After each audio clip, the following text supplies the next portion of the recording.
Hey, what's up guys? This is N-Man and I'm here with an overview of the recent 1.2 update. And so I'm just going to be telling you, or really showing you, all the stuff that's been changed or added. I'm not going to be going into detail about all this, most of the stuff that was changed and like all the teensy-weensy little tiny things. Instead, I'm going to be, I wish I could, but it just takes so long to go over it all.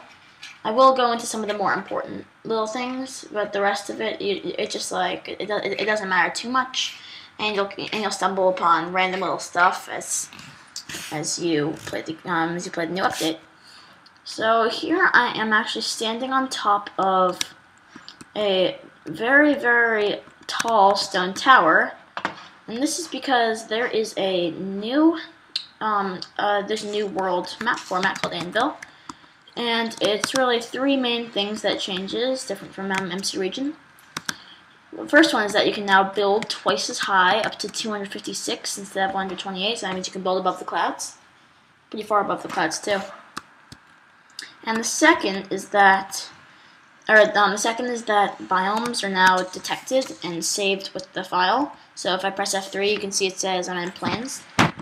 So apparently super flat is a plains biome, as you can see.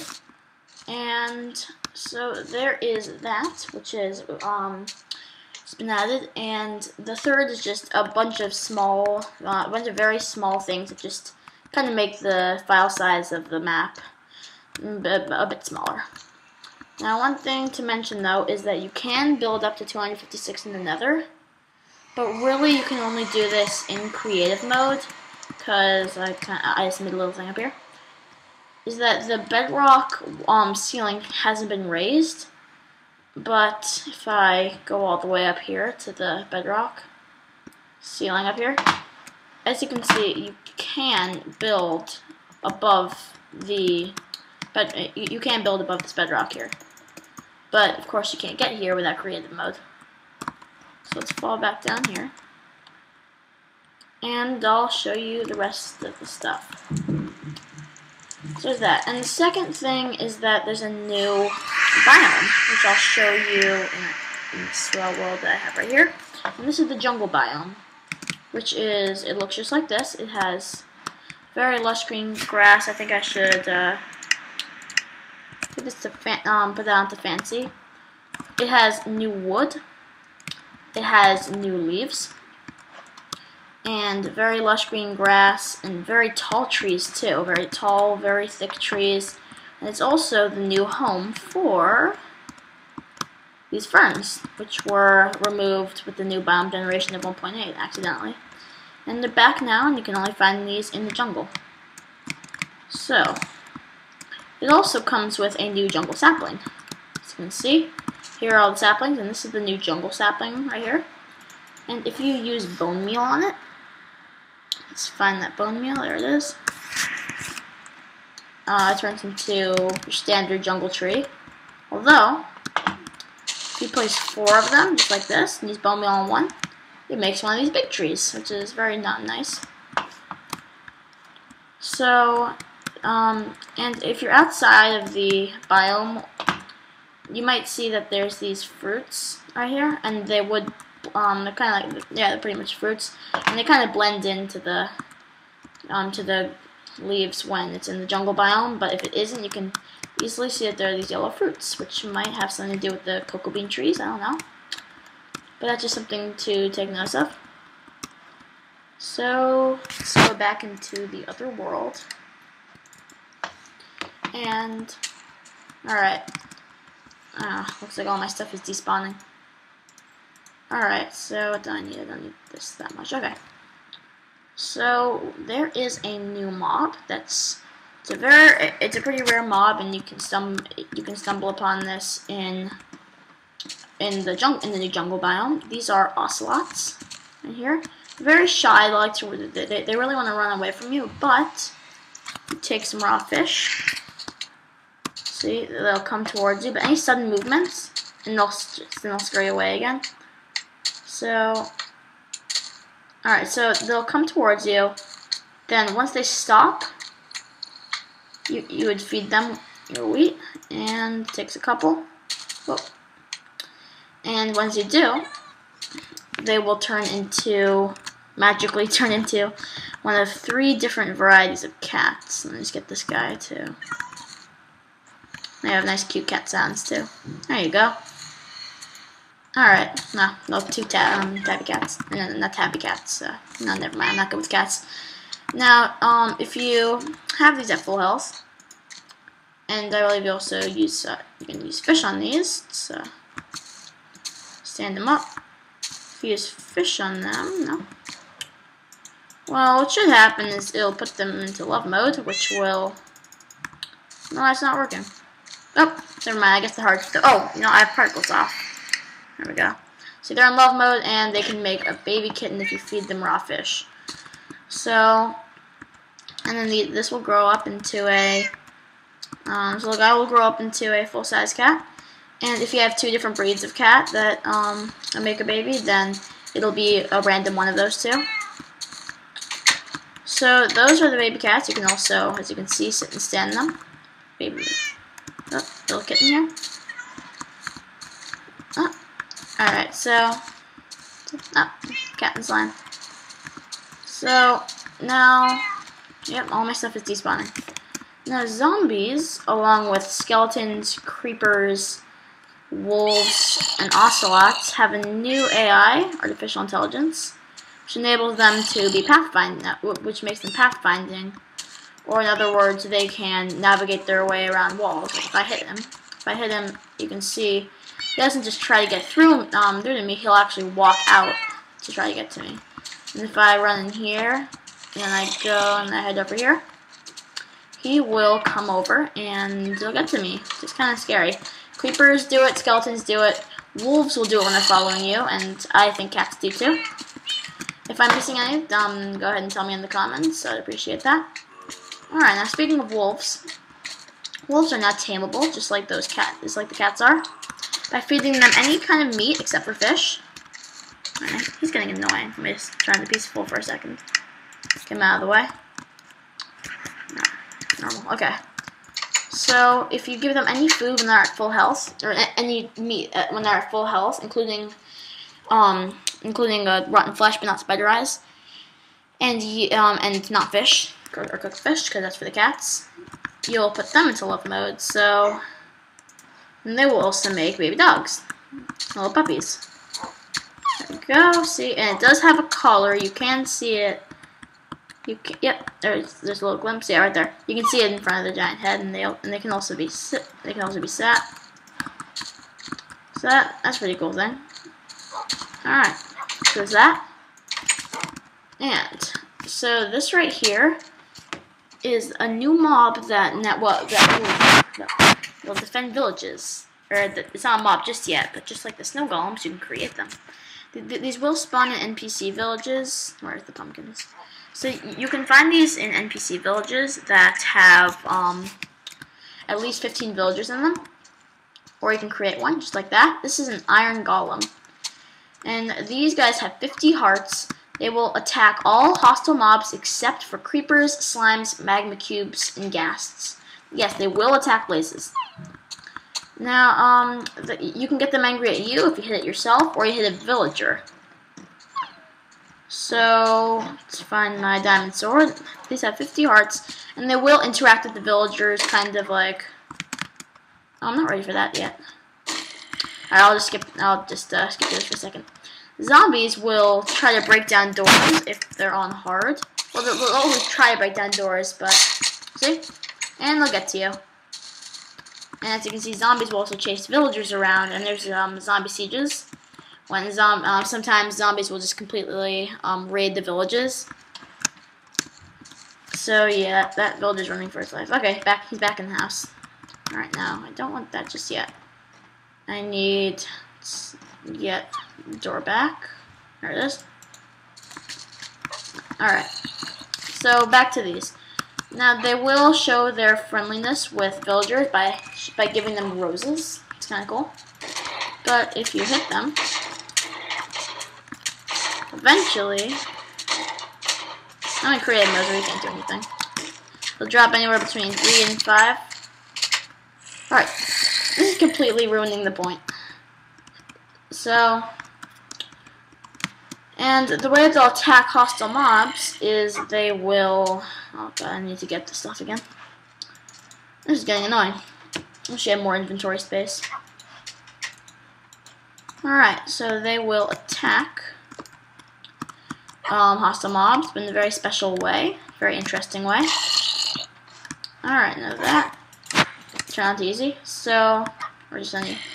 So they will flip these guys into the air, and they do a lot of damage, like 4 to 10 hearts of damage, which is crazy. They can kill this in one hit. And if they don't kill them by hitting them, they can definitely kill them. The fall damage when they hit the ground could kill them. It's only really like a harder, like half a heart or 1 heart. So there's that, and so I think that's everything about the iron golems. Now there's been a whole bunch of updates to the villages, and this includes villagers are now smarter. They detect village houses and live in them. So they will go inside when it's at nighttime. When it's nighttime and it's raining, they will open and close doors as well. See, it's nighttime. If I switch it to daytime by taking out of bed. Okay. Now if I switch this up to daytime, then these villagers will walk out of the doors, as you can see. They will also kind of look like they socialize with each other. They'll look like they socialize with you, and they'll have some kind of they'll look at a lot of passive mobs, like they have interest in them. And now another thing about these villages is with the zombie sieges. What happens is there's a lot, like villages die constantly, even with the iron golems there to protect them.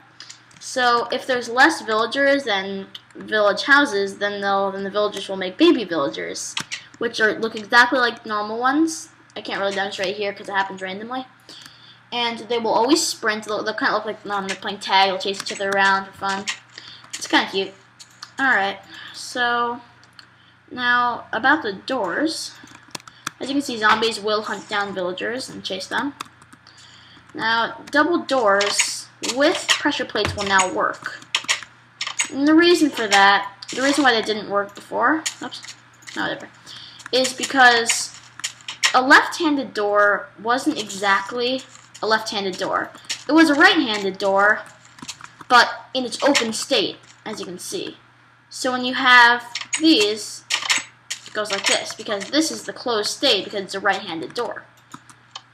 And so John was working on that. I don't have any wood blocks. And he was working on this, and now the doors are actually left-handed. Problem is, though, is that doors that you have already made will either look like, let's see if I can get this right. Okay, they'll either look like that, or they'll look like that. So yeah, you're gonna have to fix that. Just break down the door, place it back. Works like normal. And that is about the new door changes. Alright, now ladders have regained their collision box, so parkour map makers can share. You can now stand on top of them. But that also means that they can kind of get in the way, but who cares? Alright, now vines are also climbable if there's a solid block behind them. If you're touching a solid block then you can climb the vine. And they have the old 1.1 ladder collision box, so they don't have a collision box, and you go down on top of them. Alright, now sapling and dispenser textures have been changed. So saplings now have a bit of a darker kind of wood part pixel, and dispensers look more like a frog. Now, as you can see, I have a spawn pig. This works with any spawner egg. Instead of simply dispensing the egg, they will now place the mob in front of the dispenser. Opens up a whole bunch of possibilities. Now, in here, I have a new item called a fire charge. And if I put some into my inventory, the way that you craft these is anywhere in the crafting area, you will put a blaze powder, gunpowder, and coal. That's what I believe it is. So here it is. And now these act like a flint and steel, except they make fires that will last longer, burn faster, spread faster. But the problem is that I'm in creative mode, so I can't really show you. But it uses up 1 fire charge every time you light a piece of fire. Every time you light a fire. So it's you're gonna have a lot of you're gonna need a lot of stuff. I think it yields 2. I'm not so sure how many fire charges it yields per crafting recipe. But the coolest thing about these is that when you put them in dispensers, the dispensers will shoot them out, just like blazes do. They're not affected by gravity, so they can go out really far. And it's kind of varied, like exactly which direction they'll go in. Like you can see that one stopped right there. Oh, that one just lit the pig on fire. So as you can see, it opens up a whole lot more possibilities. This item right here is a bottle of enchanting, and these will, if thrown or fired out of the dispenser, they will, whenever they hit the ground, they will then dispense, or they'll give you some experience. Now, right now they're only obtainable in creative mode, and you can't craft them. But the next update, you should see a brewing recipe for them. Now, if you listen carefully, I'm going to turn on to peaceful so I can hear it. Now, lava. I'll turn the sound up. It has a new bubbling sound. Hear that? Not like pop, pop. So, and that is just kind of a pretty subtle thing, but I think it's interesting. And also, abandoned mine shafts. I can't demonstrate this here, of course.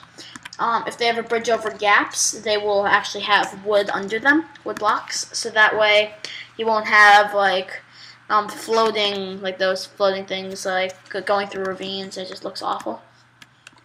All right. So now, if you take now zombie pigmen, zombies, and skeletons will have very rare item drops. Occasionally when you kill them. It's extremely rare. Zombies will occasionally, very rarely, drop iron ingots, iron helmet, iron tools, or iron shovel, I think. Stuff like that. Iron shovel and just kind of stuff of that sort. Skeletons will drop either a bow or an enchanted bow, very rarely. Zombie pigmen will drop gold ingots, gold helmets, their gold sword, or an enchanted gold sword. Alright, so that's that. Now there's this new block. This is called a redstone lamp, and to craft it, it's kind of the same layout as a compass, the same like kind of shape. You put glowstone in the middle, and surrounding it 4 redstone. And unlike this block is kind of like a glassy kind of block. Like for example, if I break it, let's make sure I have some backups. I'll use a lever in this case. You see, it's a glass block, but you can place things on it, and you can also place redstone on it, which is a bit interesting. Now, these blocks will emit light when they're powered. So finally, we have a controllable light source. And they emit light level 15, which is the highest light level in the game. 1 light level higher than torches. So not much of a difference, but you can still see it's just a block with endless possibilities. So, and something cool about this is that if you look at the villagers going outside or going inside during the night or day, you can put make a 1 block wide hole, or make a 1 block make a house with 1 block by 2 blocks inside of it, so like a villager can barely fit in it. And then you put a pressure plate on that 1 block, and then a door. So the villager and you have and then the villager will actually detect that house and live in it. And they hook those pressure plates. They hook that pressure plate up to a redstone lamp or anything you want to hook it up to. In the nighttime, it'll be powered, and in the daytime it won't be because the villager will walk outside and onto the pressure plate. But you should have multiple villagers and hook it up to like an AND gate because villagers will still wander around and into their house occasionally at day. So you have to have multiple villagers for you to have a complete guarantee that it'll always be off during the day. So I mean, like the chances of like 10 villagers not like going into their houses all at the same time in the day are very, very slim. Alright, now here we have slabs and stairs that can be placed upside down on the top, like slabs on the top half of blocks. So if I can find the slabs in there, this works with any kind of block. You just place them on the underside of a block, and they will be upside down. And that's, you can see if I place it on the side or on top of a block, place it right side up. If I place it on the bottom, it'll be upside down. So this way they don't add a whole new crafting recipe for an upside down stair or slab. And that's really nice because of all the architectural stuff that you can do. Alright, and this also makes it possible so that you can make windows. All I have here is stone or just stairs that are placed in a circle just like this. Then you will have a window that arrows can't be shot through because of the collision box of ladders. So if I go ahead and find the bow, one, and you can see you can't shoot through this because just because of the way that the stairs work. Alright, here is a new block. It's called it's like the tooltip says stone bricks, just like all the other ones. But this is like, it kind of has a circle. It's like a circle stone brick. Of course, there are no circles in Minecraft, but we're gonna call this a circle.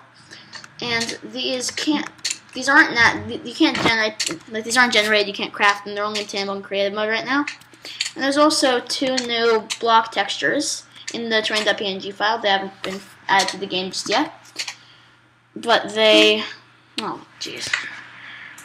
have, though, been added to the terrain.png file, and what they are is sandstone with hieroglyphics, which will hopefully be added in the next update. Okay. Last thing here is ladders. Ladders will now give you 3 instead of 2. And let's just grab some stone. And I'll show you that any kind of slab will give you 6 instead of 3, which makes more sense considering that a stone slab is half of a block. So that's really all the big things. One more thing that I want to mention is that there's these strange desert wells. It's kind of a well made of sandstone slabs that spawn very rarely in deserts. They're very hard to find, so I didn't include it in here, but maybe the hieroglyphics will have something to do with it. And there's a bit more stuff too, but most of it's just pretty small, and just pretty small stuff that you can be very picky. Look at the Minecraft wiki for everything. But I'm going over the major stuff that people really want to know about. So that's really all for the 1.2 update. It's a pretty massive update. And I'll see you guys later. Bye.